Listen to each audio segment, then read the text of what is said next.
Hello everyone, मेरा नाम रोहित राजपूत है और I am the owner of our tax consultant and financial Rohit. तो मैं मेनली मेरा वीडियो बनाने का पर्पस ये था कि लोगों को थोड़ा टैक्स के रिगार्डिंग एजुकेट कर सकूं और टाइम मिले तो थोड़ा सा इन्वेस्टमेंट्स के रिगार्डिंग एडवाइस कर सकूं। तो सबसे पहले कि सर टैक्स रिटर्न कब भरनी है।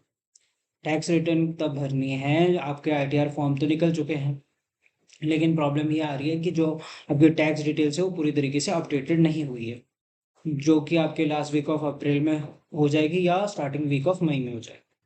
दूसरी चीज, सर क्या क्या डॉक्यूमेंट्स लगेंगे। बेसिक डॉक्यूमेंट बता देता हूँ, आपका आधार कार्ड लगेगा, पैन कार्ड लगेगा, फॉर्म 16 लगेगा। अगर आपने होम लोन लिया है तो उसका इंटरेस्ट सर्टिफिकेट लगेगा, एजुकेशन लोन लिया है तो उसका इंटरेस्ट सर्टिफिकेट लगेगा। अगर आपने कोई इलेक्ट्रिक व्हीकल खरीदी है लोन लेकर तो उसका इंटरेस्ट सर्टिफिकेट लगेगा। और भी डॉक्यूमेंट्स हैं, वो जो भी डॉक्यूमेंट्स चाहिए होंगे उसके रिगार्डिंग मैं बता दूंगी। ठीक है। अब तीसरी चीज, मेरे को बहुत सारी क्वायरीज आ रही थी क्लाइंट की रिगार्डिंग अपडेटेड आईटीआर, कि सर हम अपडेटेड आईटीआर क्या है इसके बारे में थोड़ा सा गाइड कर दो हमको।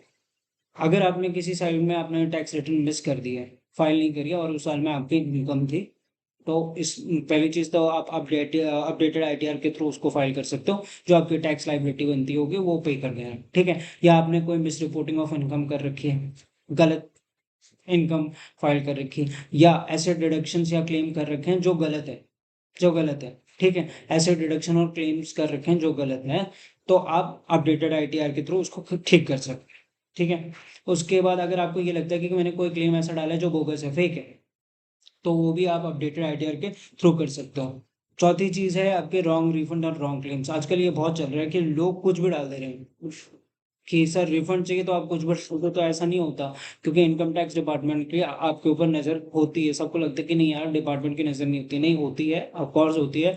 ठीक है, आपने एक बार हो गया, बट ऐसा नहीं है कि टैक्स ने आपको बख्श दिया, ऐसा नहीं है, वो बाद में भी केस खोल सकती है। तो रॉन्ग रिफंड और रॉन्ग क्लेम नहीं डालना, जो आपका बनता है उतना क्लेम करो। अगर रिफंड बनता है ठीक है, अगर टैक्स लाइबिलिटी बनती है तो वो टीडीएस के थ्रू एडजस्ट हो जाती है। तो ये अब ये है कि